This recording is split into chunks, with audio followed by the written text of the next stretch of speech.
दोस्तों बायोलॉजी का लार में कौन सा एंजाइम पाया जाता है? तो जो लार में एंजाइम होता है वो होता है टाइलिन एंजाइम। अब इसका यूज क्या होता है? ये कार्बोहाइड्रेट का डाइजेशन करता है, पॉलीसेकेराइड को डाइसेकेराइड में कन्वर्ट करता है, ठीक है। और एक दूसरा एंजाइम भी होता है लार में, होता है लाइसोजाइम एंजाइम। और ये लाइसोजाइम एंजाइम क्या करता है? बैक्टीरिया को किल करता है, ठीक है।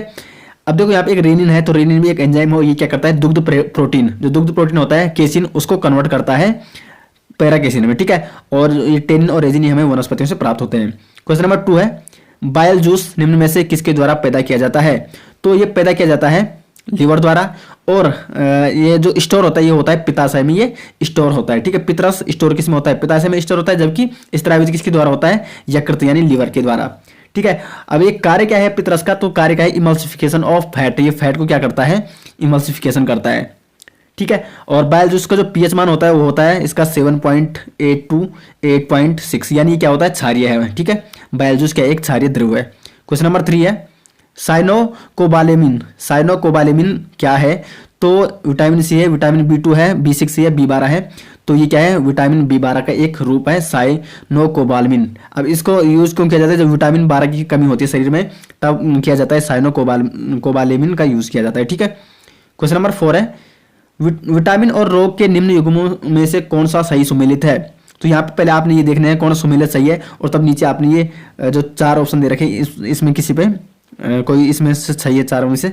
तो विटामिन ए से रिकेटस रोग होता है, विटामिन बी से होता है बेरी और सी से होता है स्कर्वी।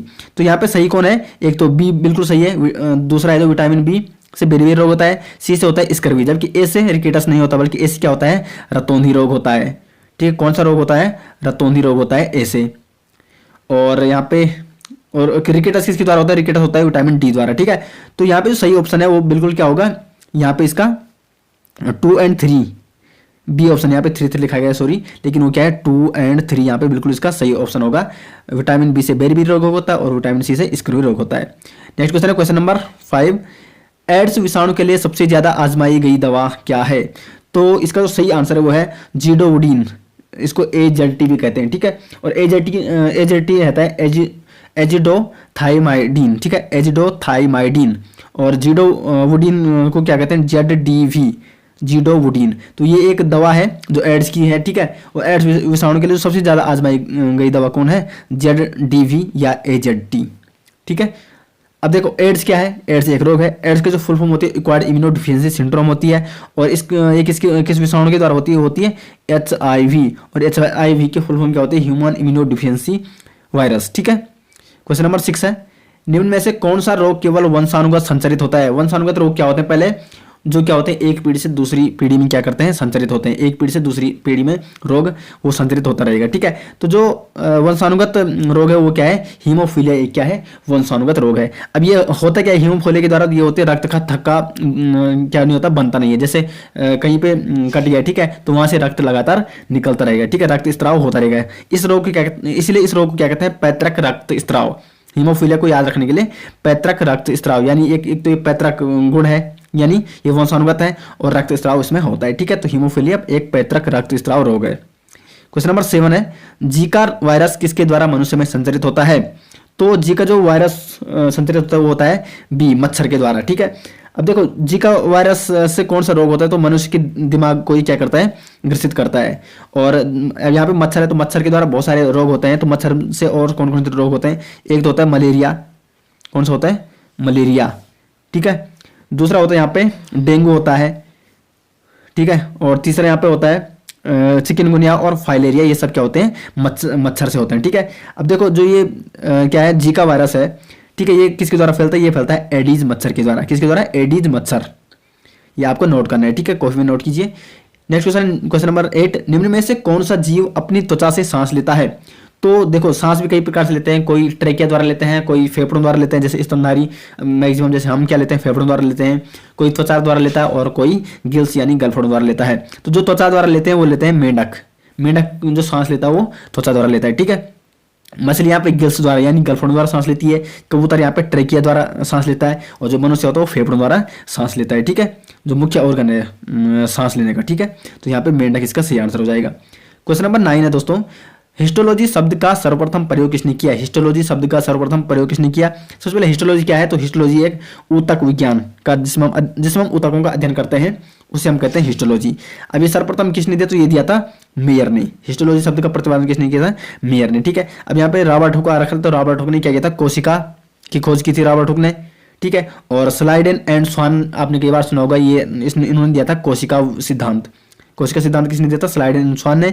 मेयर ने की थी हिस्टोलॉजी शब्द की सर्वप्रथम खोज, और रॉबर्ट हुक ने यहाँ पे कोशिका की खोज की थी। तो 3 क्वेश्चन आपके यहाँ से क्लियर हो गए। क्वेश्चन नंबर 10 है, कैंसर संबंधी रोगों का अध्ययन किया जाता है। तो जो कैंसर संबंधी रोगों का अध्ययन किया जाता है वो किया जाता है ओकोलॉजी में। ओकोलॉजी को कहते हैं कैंसर शब्द, जिसमें क्या करते हैं? कैंसर संबंधी रोगों का अध्ययन किया जाता है। ठीक है, अब यहाँ पे जो 3 ऑप्शन है इनके बारे में देखते हैं, इनमें क्या क्या अध्ययन किया जाता है। तो न्यूरोलॉजी में अध्ययन करता है न्यूरॉन सिस्टम का। ठीक है, यानी तंत्रिका तंत्र से संबंधित ये विज्ञान है। ठीक है, ऑर्गेनोलॉजी शब्द से ही पता चल रहा है ऑर्गन्स, जिसमें हम ऑर्गन्स के फंक्शन एंड ऑर्गन्स के स्ट्रक्चर के बारे में डिस्कस करेंगे, तो उसे हम कहते हैं ऑर्गेनोलॉजी। और एक आता है सीरोलॉजी, तो the study of the serum, serum की जिसमें हम स्टडी करते हैं उसे हम कहते हैं सीरोलॉजी।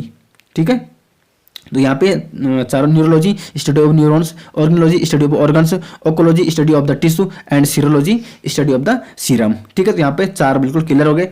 क्वेश्चन नंबर 11 है, मेंडल निम्न में से किसके प्रतिपादन हेतु प्रसिद्ध है? तो मेंडल ने क्या दिया था इनमें से? कोशिका सिद्धांत दिया था, या उत्परिवर्तन सिद्धांत दिया था, या आनुवंशिकता के नियम, या उपरजित लक्षणों? तो मेंडल ने दिए थे यहाँ पे आनुवंशिकता के नियम। ठीक है, और इसने खोज किस पे की थी? मटर पे इसने खोज की थी। और आनुवंशिकता की इकाई क्या होती है? तो आनुवंशिकता की इकाई होती है जीन। जीन क्या है? आनुवंशिकता की इकाई है। क्वेश्चन नंबर 12 है, वनस्पति विज्ञान के जनक कौन है? अब यहाँ पे वही वनस्पति के क्वेश्चन शुरू हो गए।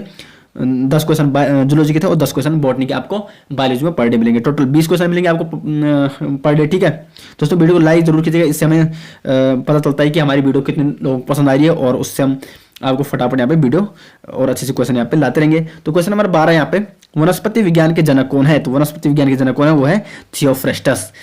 अब आता है, माना क्वेश्चन कई बार ये पूछा था बायोलॉजी के जनक कौन है? तो बायोलॉजी के जनक है अरस्तु। और अगर क्वेश्चन जूलॉजी के जनक कौन है? तो जूलॉजी के जनक भी कौन है? अरस्तु। जूलॉजी और बायोलॉजी के जनक है अरस्तु, और बॉटनी के जनक है यानी वनस्पति विज्ञान के जनक वो है थियोफ्रेस्टस। वर्ग या लिनियस है, तो लिनियस किसके जनक है? वो है वर्गी के पिता कौन है? लिनियस। ठीक है, तो यहाँ पे आपको सब इतने क्वेश्चन क्लियर हो गए। क्वेश्चन नंबर 13 है, किस पौधे का फल भूमि के नीचे पाया जाता है? तो देखो ये सभी क्या होते हैं? भूमि के नीचे होते हैं, आलू, गाजर, मूंगफली, प्याज। लेकिन इसमें से फल कौन सा है? तो फल क्या है इसमें? सिर्फ मूंगफली है, क्योंकि आलू क्या है? आलू कोई फल नहीं, आलू एक तना है। प्याज भी एक तना है, गाजर एक जड़ है, जबकि फल कौन है?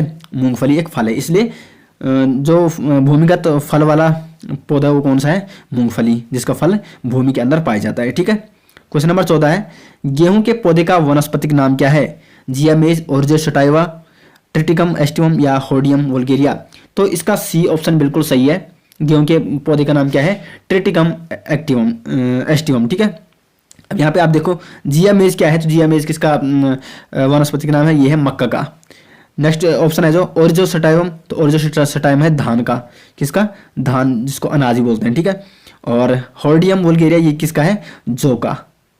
ठीक है, तो जियामेज मक्का का है, और जो सटाइवम है ये धान का है, ट्रिटिकम एस्टिवम है गेहूं का, और होडियम वल्गेरिया है ये है जौ का। क्वेश्चन नंबर 15 है, सबसे लंबा जीवित वृक्ष कौन है? तो इसका बिल्कुल सही आंसर है सिकुआ। सिकुआ क्या है? सबसे लंबा पेड़ है। ठीक है, क्वेश्चन नंबर 16 है दोस्तों, कौन सी फसल मृदा को नाइट्रोजन से भरपूर कर देती है? तो इसका यहाँ पे डी ऑप्शन सही है। मटर क्या करता है? नाइट्रोजन का स्थिरीकरण करता है, इसलिए क्या करता है? मटर की जो फसल होती है वो मृदा को नाइट्रोजन से भरपूर कर देती है। ठीक है, तो इसका डी ऑप्शन बिल्कुल सही है। क्वेश्चन नंबर 17 है, पौधों में वाष्पोत्सर्जन की क्रिया किसमें होती है? तो वाष्पोत्सर्जन क्या होता है? वाष्प का उत्सर्जन वाष्पोत्सर्जन कहलाता है। ठीक है, तो इसका डी ऑप्शन सही है, क्योंकि जड़ द्वारा भी वाष्पोत्सर्जन होता है, तना द्वारा भी होता है, और पत्ती द्वारा भी होता है। इसका डी ऑप्शन बिल्कुल सही है। ठीक है, और वाष्पोत्सर्जन मापी यंत्र क्या होता है? उसे हम कहते हैं पोटोमीटर। पोटोमीटर के द्वारा, पोटोमीटर क्या है? एक वाष्पोत्सर्जन मापी मंत्र है। क्वेश्चन नंबर 18 है, वह ऊतक जो कि सेकेंडरी वृद्धि के लिए उत्तरदायी है? तो द्वितीयक वृद्धि या सेकेंडरी वृद्धि। ठीक है, तो प्लांट में द्वितीयक वृद्धि कौन करता है? वो करता है कैमियम ऊतक। ठीक है, और एक जाइलम ऊतक यहाँ पे ये क्या करता है? H2O को ट्रांसपोर्ट करता है। कहाँ से? जड़ से लेकर पौधे के डिफरेंट पार्ट्स में। और जबकि जो फ्लोएम ऊतक है वो क्या करता है? फूड को ट्रांसपोर्ट करता है। फूड किसे बनता है? पत्तियों द्वारा बनता है। तो पत्तियों से प्लांट के अदर पार्ट में क्या करता है? फूड को जो ट्रांसपोर्ट करता है वो फ्लोएम करता है। वाटर को जाइलम ट्रांसपोर्ट करता है और कैम्बियम क्या करता है, सेकेंडरी ग्रोथ में पार्टिसिपेट करता है। ठीक है, नेक्स्ट क्वेश्चन है दोस्तों, अग्नि निर्जा किससे संबंध है? तो अग्नि निर्जा एक रोग है, वो संबंध है सेब में होता है अग्नि निर्जा नामक रोग। ठीक है, क्वेश्चन नंबर 20 है, कोशिका में प्रोटीन संश्लेषण कहाँ होता है? तो कोशिका में जो प्रोटीन बनती है वो बनती है राइबोसोम में। ठीक है, राइबोसोम का कार्य क्या है? प्रोटीन संश्लेषण करना। तो कोशिका में इसका बी ऑप्शन बिल्कुल सही है। ठीक है, तो ये तो हो गए 20 क्वेश्चन बायोलॉजी के, जिसमें 10 क्वेश्चन बॉटनी के थे और 10 क्वेश्चन थे जूलॉजी के। अब आते हैं केमिस्ट्री में।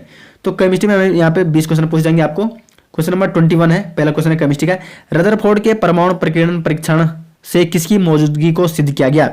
तो इसका सही आंसर है परमाणु में न्यूक्लियस। परमाणु में न्यूक्लियस की खोज किसने की? वो की थी रदरफोर्ड के परमाणु प्रकीर्णन के परीक्षण के द्वारा। ठीक है, इसने क्या किया था कि एक धातु की पतली पन्नी से उसने अल्फा रे को पास कराया था, जिसमें कि क्या होते हैं मैक्सिमम कण, अल्फा कण तो पास हो रहे थे, लेकिन कुछ कण यहाँ से बीच से टकरा के बिल्कुल अपोजिट डायरेक्शन में आ रहे थे। तो इसका मतलब परमाणु के न्यूक्लियस में कुछ तो था। ठीक है, तो वो क्या था? न्यूक्लियस था। तो इसका सही ऑप्शन क्या हो जाएगा? परमाणु में न्यूक्लियस की खोज किसने की थी? रदरफोर्ड के परमाणु प्रकीर्णन के परीक्षण के द्वारा। ठीक है, क्वेश्चन नंबर 22 है, बीटा किरणों में कौन सा आवेश होता है? तो बीटा किरणों में होता है निगेटिव आवेश। ठीक है, इसका बी ऑप्शन बिल्कुल सही है। एक होती है अल्फा किरणें, उसमें होता है पॉजिटिव आवेश, और एक होती है गामा किरणें जिसमें शून्य आवेश होता है। ठीक है, तो यहाँ पे 3 क्वेश्चन आपके क्लियर हो गए। क्वेश्चन नंबर 23 है, निम्न में से किस किरण की भेदन क्षमता सर्वाधिक होती है? तो गामा किरणों की भेदन क्षमता क्या होती है? सर्वाधिक होती है, जिसमें क्या होता है? शून्य आवेश होता है। जबकि अल्फा किरणों की आयनन क्षमता सबसे ज्यादा होती है। ठीक है, जिसमें क्या होता है? पॉजिटिव चार्ज होता है। नेक्स्ट क्वेश्चन है क्वेश्चन नंबर 24, हाइड्रोजन का आइसोटोप नहीं है। देखो सबसे पहले आइसोटोप क्या होते हैं? जिसमें एटॉमिक नंबर क्या होते हैं? सेम होते हैं। ठीक है, परमाणु क्रमांक सेम होते हैं। और आइसोबार क्या होते हैं? जिसमें एटॉमिक मास सेम होते हैं। तो ठीक है, तो हाइड्रोजन के 3 आइसोटोप है, एक है प्रोटियम है, ड्यूटेरियम और ट्राइटियम। ठीक है, तो ये तीनों यहाँ पे हाइड्रोजन का आइसोटोप है, और इसका डी ऑप्शन बिल्कुल सही होगा, क्योंकि रेडियम क्या है? हाइड्रोजन का आइसोटोप नहीं है। क्वेश्चन नंबर 25 है, रैखिक संरचना वाला अणु है। तो रैखिक संरचना देखो CO2 का स्ट्रक्चर कैसे होता है? ऐसा होता है, कार्बन और डबल बॉन्ड और। ठीक है, तो रेखिक यानी लीनियर। ठीक है, एक रेखा बन रही है। ठीक है, इसके बीच से जो एंगल होगा वो होगा 180 डिग्री। ठीक है, तो CO2 का स्ट्रक्चर कैसे? यहाँ पे रैखिक संरचना वाला। ठीक है, तो जिसका भी ऐसा स्ट्रक्चर होगा वो क्या है? लीनियर होगा। जबकि जो NO2, SO2 और SI2 ये क्या है? एंगुलर है। क्वेश्चन नंबर 26 है, निम्नलिखित में से किस यौगिक की आकृति चतुष्फलकीय है? ठीक है, तो चतुष्फलकीय देखो अमोनिया, कार्बन टेट्राक्लोराइड, इसका बी ऑप्शन सही है। कार्बन टेट्राक्लोराइड की आकृति क्या है? चतुष्फलकीय है। CCl4 कैसी आकृति होती है इसकी? Cl यहाँ पे होता है, एक Cl यहाँ पे, एक Cl यहाँ पे और एक Cl यहाँ पे। ठीक है, तो ऐसा इसका स्ट्रक्चर बनता है। और इस इन दो देखो जो चतुष्फल की आकृति होती है उसके बीच जो कोण होता है वो होता है 109। ठीक है, नेक्स्ट क्वेश्चन यहाँ पे K2Cr2O7 में क्रोमियम Cr यहाँ पे लिखा नहीं गया है, क्रोमियम की ऑक्सीकरण अवस्था कितनी होगी? ठीक है, प्लस से होगी, माइनस से, +7 या +-7। तो इसको निकालते हैं, कैसे निकालते हैं? सबसे पहले पोटेशियम कितनी होती है? +1। ठीक है, अब यहाँ पे 2 पोटेशियम है, 2 की है तो +2 इसकी होगी K2 की, प्लस x मान लो आप Cr की, प्लस और ऑक्सीजन की कितनी होती है? -2। तो 7 ऑक्सीजन यहाँ पे, तो 7 दूनी -14 इसकी होगी। ठीक है, ऑक्सीजन की यहाँ पे। अब देखो प्लस माइनस के यहाँ पे माइनस आ जाएगा, तो +2 + x प्लस माइनस का -14। ठीक है, इस 14 को हम आगे ले जा सकते हैं, इसको हम लिख सकते हैं ऐसा +2 + x = 14। ठीक है, तो x = हो जाएगा 14 - 2 इधर चला जाएगा = 12 आ जाएगा x। ठीक है, अब यहाँ पे Cr2 है। ठीक है, तो Cr2 है तो मतलब 2x = कितना हो जाएगा? 12, और x = हो जाएगा 12/6, 12/2। तो 6 यहाँ पे आ रहा है, +6 किसकी आ रही है? x की ऑक्सीडेशन स्टेट आ रही है, यानी Cr2 की जो ऑक्सीडेशन स्टेट है वो कितनी है? +6 है। इसका ए ऑप्शन बिल्कुल